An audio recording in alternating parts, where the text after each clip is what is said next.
Good morning. बहुत दिनों बाद एक बार फिर से उपस्थित हुए हैं। लास्ट लेक्चर में क्लास 10th फिजिक्स की बात हम कर रहे हैं। तो लास्ट लेक्चर में हम लोग लाइट का रिफ्लेक्शन देखे। ये देखे थे कि लाइट हमेशा स्ट्रेट लाइन में चलती है और तरह तरह के गुण प्रदर्शित करती है, जिसमें से रिफ्लेक्शन सबसे अच्छा प्रॉपर्टी। थोड़ा सा रिकॉल करें तो ये बातें हुई थी कि प्रकाश यानी कि लाइट आई, किसी सरफेस पे टकराई, जिस मीडियम से आ रही है उसी मीडियम में वापस लौटी। इस पूरी घटना को रिफ्लेक्शन कहते हैं। और एक डायग्राम की सहायता से हमने बनाया था कि कोई भी सरफेस, जरूरी नहीं कि मिरर हो तो अच्छा रिफ्लेक्शन होगा, ये है। ऐसा नहीं कि मिरर नहीं होगा तो रिफ्लेक्शन नहीं होगा, हर वस्तु रिफ्लेक्शन करेगी। तो कोई भी सरफेस होगा, ये चाहे पेंट यहाँ पे हो चाहे ना हो, कैसा भी हो, अगर लाइट आके इस पे टकराई है तो कुछ हिस्सा ज़रूर उसी तरह वापस लौटेगा, और इस पूरी घटना को रिफ्लेक्शन कहते हैं। जो लाइट आती है उसको इंसिडेंट रे बोलते हैं, और जो लौट के जाती है उसको रिफ्लेक्टेड बोलते हैं। और अगर इस इंसिडेंट पॉइंट पे एक परपेंडिकुलर ड्रा करें तो इसको नॉर्मल बोलते हैं। ये कहीं और ड्रा हो गया है पर ठीक है, आप मान लीजिए। नॉर्मल और इंसिडेंट रे के बीच एक एंगल बनता है, इसको एंगल ऑफ इंसिडेंस बोलते हैं।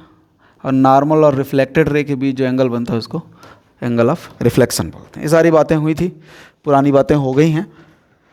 और जाते जाते हमने रिफ्लेक्शन के दो नियम देखे थे कि ये जो तीनों हैं, इंसिडेंट रे, रिफ्लेक्टेड रे और ये नॉर्मल, ये तीनों एक ही प्लेन में होते हैं। और दूसरा नियम ये पढ़े थे कि angle of reflection angle of incidence के हमेशा बराबर होता है। ठीक है, ये बातें हुई थी। बातों को आगे बढ़ाते हैं और ये चर्चा करते हैं कि हमें जो कुछ भी दिखता है वो रिफ्लेक्शन का ही परिणाम है। कोई चीज़ हमको विजुलाइज होती है, किसी चीज़ को हम देख पाते हैं, इसके पीछे का जो सबसे बड़ा कारण है और सबसे बड़ी घटना है वो रिफ्लेक्शन ही है। लाइट आती है, कहीं टकराती है, टकरा के हमारे आँखों तक वापस आती है और हमको वो चीज़ दिखाई देती है। रिफ्लेक्शन उत्पन्न करने की सबसे सरल और सबसे सस्ती, सिंपल एंड चीप, सबसे सरल और सस्ती टेक्निक जो है वो मिरर है। तो आज का लेक्चर हम यहीं से स्टार्ट करते हैं, मिरर से। जानते हैं मिरर के बारे में कुछ चीज़ें। मिरर, दर्पण हिंदी में इसको कहते हैं। और ये क्या है? कुछ नहीं, ज़बरदस्ती की डिफिनीसन बना दिया गया है तो वही डिफिनीसन जान लेते हैं कि रिफ्लेक्शन प्रोड्यूस करने वाली सबसे सरल और सस्ती टेक्निक, सिंपलेस्ट टेक्निक, या कि डिवाइस कह लें, इंस्ट्रूमेंट कह लें तो इंस्ट्रूमेंट ही कह लेते हैं, ज़्यादा अच्छा शब्द है।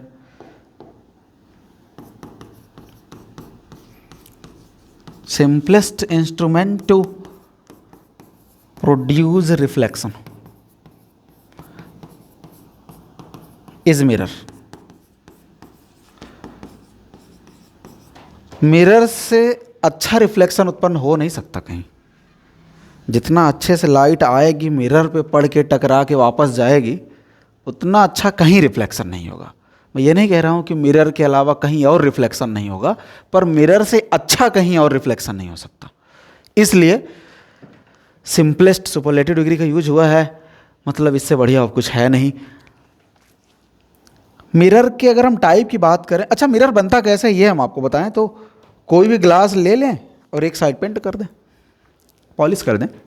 जैसे मान लेते हैं कि एक ये ग्लास है ऐसा, और आपकी मर्जी, आप इस साइड पेंट कर दें ऐसे, या इस साइड पेंट कर दें ऐसे। अच्छा, पेंट कर क्यों रहे हैं, पॉलिश कर क्यों रहे हैं? अगर पॉलिश नहीं करेंगे तो लाइट आएगी और उस पर पड़ेगी और उस पार्ट क्रॉस हो जाएगी, है ना। जबकि हमको क्या चाहिए, लाइट पड़े और टकरा के वापस लौटे, अगर रिफ्लेक्शन चाह रहे हैं तो, है ना।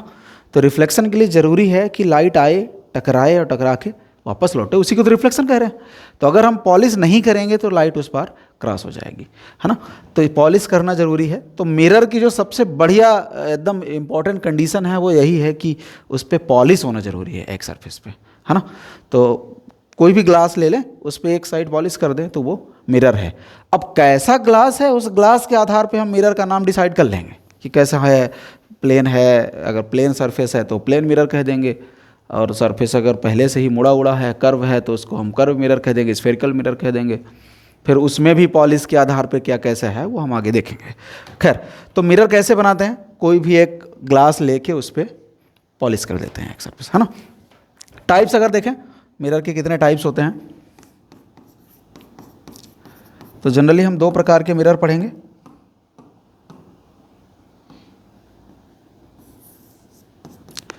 एक तो पढ़ेंगे प्लेन मिरर,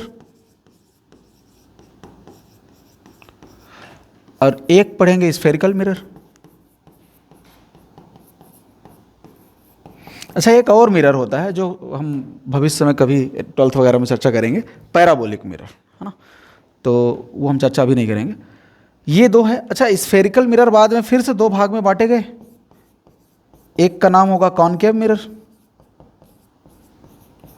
और एक का नाम होगा कॉन्वेक्स मिरर। ठीक है, तो इतने सारे मिरर पढ़ने हैं। इनडायरेक्टली हमको 3 मिरर पढ़ने हैं, प्लेन मिरर, कॉनकेव मिरर और कॉन्वेक्स मिरर। ठीक है, बारी बारी से देखते हैं। प्लेन मिरर क्या है इसके बारे में देख लेते हैं। अच्छा, आपको अगर याद हो, जब हम रिफ्लेक्शन पढ़ रहे थे और ये वाला डायग्राम जब हम लोग ड्रा किए थे, ये लाइट रे आ रही थी और जिस सरफेस पे आके टकरा रही थी उस सरफेस का एक नाम हम लोग दिए थे। इसका नाम हम लोग रिफ्लेक्टिंग सरफेस दिए थे, अगर याद हो तो। और नहीं याद है तो याद कर लें आज से अब, है ना। जिस सरफेस पे आके लाइट इंसिडेंट होती है, टकराती है, उसका नाम होता है रिफ्लेक्टिंग सरफेस। क्यों? क्योंकि रिफ्लेक्शन के लिए यही वाला सरफेस जिम्मेदार है ना। लाइट आके इस सरफेस पे टकराएगी और इसी सरफेस पे टकराने के कारण ये रिफ्लेक्ट होगी, इसलिए इसका नाम हम रिफ्लेक्टिंग सरफेस दे देते हैं। तो प्लेन मिरर या कि कोई भी मिरर ना हम डिफाइन करेंगे उसके रिफ्लेक्टिंग सरफेस के नेचर के आधार पे, उसके रिफ्लेक्टिंग सरफेस के बनावट के आधार पे। तो अगर ऐसा मिरर हो जिसका रिफ्लेक्टिंग सरफेस एकदम प्लेन हो तो उसका नाम प्लेन मिरर हो जाएगा, और अगर उसका रिफ्लेक्टिंग सरफेस स्फेरिकल है, कर्व है, तो उसका नाम स्फेरिकल मिरर हो जाएगा, है ना। तो मिरर कैसा है वो हम डिफाइन करेंगे उसके रिफ्लेक्टिंग सरफेस के आधार पे, है ना।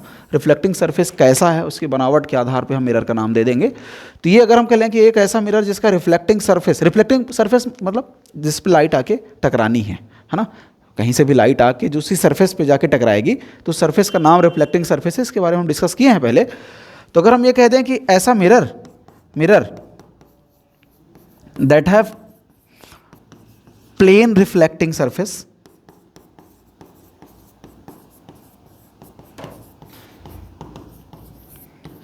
एक ऐसा मिरर जिसके पास प्लेन रिफ्लेक्टिंग सरफेस है इज कॉल्ड प्लेन मिरर। ठीक है, एक ऐसा मिरर जिसके पास प्लेन रिफ्लेक्टिंग सरफेस है उसको हम प्लेन मिरर कह देंगे।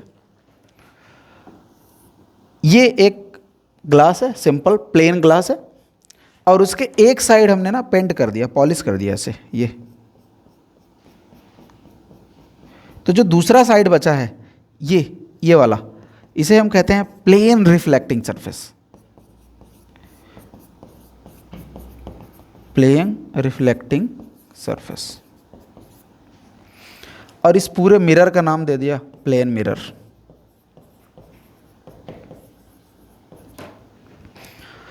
तो हम सरफेस के बनावट के आधार पे मिरर का नाम दे देंगे। ठीक है, तो प्लेन मिरर ऐसा मिरर है जिसका रिफ्लेक्टिंग सरफेस प्लेन है। कुछ खास विशेषताएं हैं इस प्लेन मिरर की, कुछ इंपॉर्टेंट प्रॉपर्टीज़ हैं जिसे हम जानें। अच्छा, इसकी प्रॉपर्टीज़ लिखते टाइम हम कुछ ऐसी बात करेंगे जो टर्म हम अभी आपको बताए नहीं हैं, पर उचित समय आने पे वो टर्म हम आपको बता लेंगे। ठीक है। अच्छा, अगर मैं उन टर्म की थोड़ा सा एकदम ब्रीफ चर्चा करूं कि क्या है वो टर्म जिसके बारे में बात करना चाह रहा हूं, वो ये है कि 2 प्रकार के रे आपने सुने अभी। एक तो इंसिडेंट रे सुने, वो रे जो आके टकरा रही है, और एक रिफ्लेक्टिंग रे सुने, जो रे उस मिरर पे पड़ के वापस लौट रही है। तो हम 2 शब्द आपको यहाँ डिस्कस करते हैं। इंसिडेंट रे जहाँ से आ रही है उसे ऑब्जेक्ट बोलते हैं, ठीक है, ये हम बाद में लिखेंगे, अभी सिर्फ चर्चा कर रहे हैं। इंसिडेंट रे जहाँ से आ रही है वहाँ ऑब्जेक्ट होगा, इसका सीधा मतलब है इंसिडेंट रे ऑब्जेक्ट से ही स्टार्ट होगी। दूसरी बात ये, मिरर पे टकराएगी, टकरा के लौटेगी, अब उसका नाम चेंज हो गया। इंसिडेंट रे थी पहले ना, अब मिरर पे टकराई, टकरा की जो अब रे लौट रही है उसका नाम अब चेंज हो गया। उसका नाम अब क्या हो गया? उसका नाम रिफ्लेक्टिंग रे हो गया ना। अब हम रिफ्लेक्टिंग रे की बात करते हैं। तो रिफ्लेक्टिंग रे जाएगी, अच्छा ऐसा तो नहीं है कि एक ही रे आएगी, बहुत सारी रे आती हैं, बहुत सारी रे हैं। तो बहुत सारी रे आई, टकरा के वापस लौटी, जाते जाते जाते जाते रिफ्लेक्टिंग रे कहीं ना एक जगह काट देंगी, और जहाँ काट दी वही इमेज बनेगा। जहाँ काट दी, कौन सी रे? रिफ्लेक्टिंग रे। हम दो टर्म आगे डिफाइन करेंगे, intersection point of incident ray is object और इंटरसेक्शन पॉइंट ऑफ रिफ्लेक्टिंग रे इज इमेज। ये हम बाद में डिस्कस करेंगे, बाद में लिखेंगे भी, पर क्योंकि हम इसमें कुछ इंपॉर्टेंट पॉइंट लिखेंगे जहाँ हम इमेज और ऑब्जेक्ट की बात करेंगे तो ऊपर ऊपर ना जाए, इसके लिए थोड़ा डिस्कस कर लिए हैं कि इंसिडेंट रे वहाँ होगा, sorry intersection point of incident ray object होगा, मतलब ऑब्जेक्ट जहाँ होगा वहीं से रेज स्टार्ट होंगी, और रिफ्लेक्शन के बाद जहाँ टकराएंगी वहाँ पे जाके इमेज बनेगा। ऐसी कुछ बातें हम करेंगे। तो हम कुछ पॉइंट्स यहाँ लिख लेते हैं इसके बारे में, प्लेन मिरर के बारे में। प्लेन मिरर की सबसे खास विशेषता यह है कि यह, अच्छा एक शब्द सबसे बड़ा ऑब्जेक्टिव है, उसको हम पहले डिस्कस कर लेते हैं, कहीं भूले ना बाद में। फोकल लेंथ नाम की एक शब्द है, अभी बिल्कुल आप मान लीजिए कुछ देर के लिए कुछ होता होगा इस दुनिया में फोकल लेंथ, हम डिस्कस करेंगे स्फेरिकल मिरर पढ़ते टाइम कि फोकल लेंथ क्या होता है, अच्छे से डिस्कस करेंगे। तो फिलहाल अभी मान लीजिए कि फोकल लेंथ नाम की एक चीज़ है इस दुनिया में, तो प्लेन मिरर की फोकल लेंथ इनफाइनाइट होती है। ये बहुत बढ़िया ऑब्जेक्टिव है, तो ये पहला ही ऑब्जेक्टिव लिखते हैं, बोर्ड लेवल पे भी बड़ा इंपॉर्टेंट ऑब्जेक्टिव बनता है। Focal length of plane mirror is infinite. Focal length of plane mirror is infinite, बड़ा इंपॉर्टेंट ऑब्जेक्टिव। ठीक है, चलिए अब बाकी चर्चा करते हैं।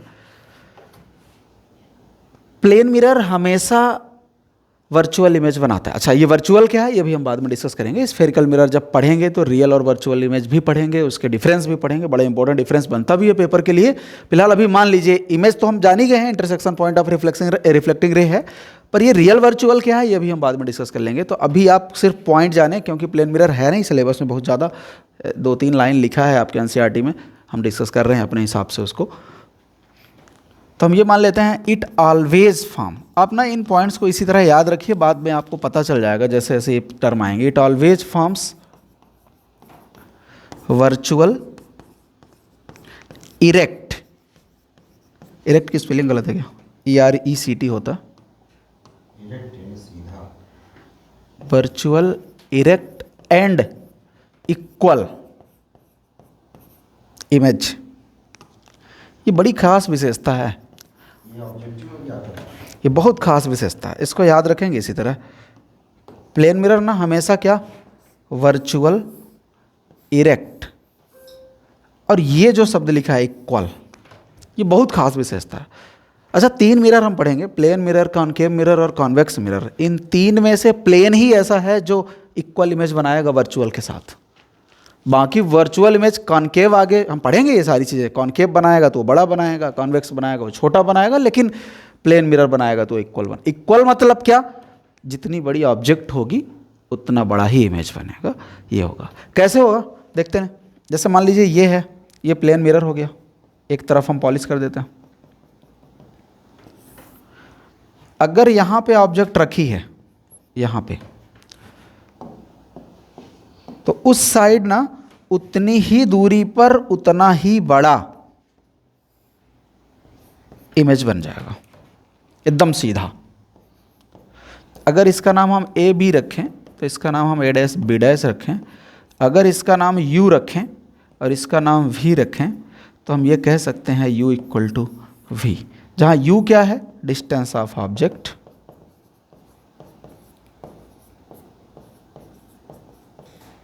कहाँ से, मिरर से, और V क्या है, डिस्टेंस ऑफ इमेज। ये एक नई बात हो गई, ठीक है। ये लिखेंगे आगे हम, distance of object is equal to distance of image, plane mirror के केस में, है ना। ये बातें हम और लिख लेंगे अगले पॉइंट में।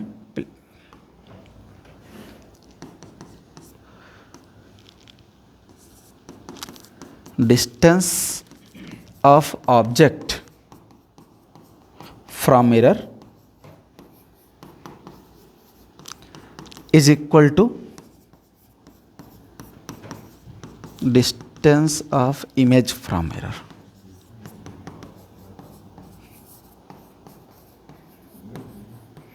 ठीक है, ये बात हो गई है ना। मैं बगल में फिर से बना देता हूँ उसको, जो इस पार बना हुआ था। ये है मिरर, इधर रखा है ऑब्जेक्ट, उतनी ही दूर पर इधर बनेगा क्या, इमेज, ए डैश बी डैश, ये ए और ये बी। इसको हमने कहा था डिस्टेंस ऑफ ऑब्जेक्ट, इसको कहा था डिस्टेंस ऑफ इमेज। ठीक है, तो ये वर्चुअल इमेज है, सीधी है, वस्तु के बराबर है, ये बहुत खास विशेषता है ना। प्लेन मिरर हमेशा virtual, erect and equal image बनाएगा। 2-3 पॉइंट हुए, दोबारा रिकॉल कर लेते हैं इनको, बड़ा इंपॉर्टेंट पॉइंट्स हैं सब। फोकल लेंथ इनफाइनाइट होता है हमेशा, वर्चुअल, इरेक्ट और इक्वल, ऑब्जेक्टिव के लिए बड़ा बढ़िया पॉइंट है। डिस्टेंस भी बराबर होंगी हमेशा। एक और पॉइंट जो बहुत ज़रूरी है वो जानना चाहिए, अगर हम किसी भी ऑब्जेक्ट की, किसी भी वस्तु की फ़ोटो देखना चाहते हैं मिरर में, जैसे हम ही मान लेते हैं मान लेते हैं मेरी लंबाई 5.5 फुट है, थोड़ा ज़्यादा है, आप ये ना माने मैं छोटा हूँ, है ना, अरे बड़ा हूँ मैं, 6 का तो नहीं हूँ फिर, ठीक है ना, पर्याप्त लंबाई है, हाथी घोड़ थोड़ी होना है, हाँ ठीक है। तो मान लेते हैं, मानने के लिए बोल रहा हूँ। अच्छा मान लीजिए कि आप लोग 4 फुट के हैं, आसान लगेगा ऐसा तो। अब ये ना कहना कि हमको छोटा होता रहा है, मानने के लिए कह रहा हूँ, ठीक है। कोई भी ऑब्जेक्ट मान लीजिए 4 फुट की है, और हम जानना चाह रहे हैं, हम देखना चाह रहे हैं कि एक ऐसा मिरर हो, वो ऑब्जेक्ट ना अपनी पूरी फ़ोटो देखना चाह रही है उस मिरर में, तो मिरर की साइज़ ना कम से कम 2 फुट चाहिए, कम से कम 2 फुट, है ना। अगर कोई भी इंसान अपनी पूरी फ़ोटो मिरर में देखना चाहता है, तो उसके हाइट का आधा साइज़ का मिरर कम से कम चाहिए। और नहीं तो आप कितना भी आपको मन में आ रहा है कि पीछे थोड़ा चले जाएंगे, मिरर को दूर रख देंगे तो दिख जाएगा, नहीं दिखेगा, कहीं मूड कट जाएगा, कहीं पैर कट जाएगा। अगर आधा नहीं है तो मिनिमम साइज, बड़ा तो कितना भी कर लो, पूरे कमरा मिरर लगा दो दिख जाएगा, लेकिन मिनिमम जो साइज़ है ना मिरर की, वो आधी चाहिए, कम से कम आधी, है ना। तो ये पॉइंट लिख लेते हैं। To see the full image of any object in plane mirror,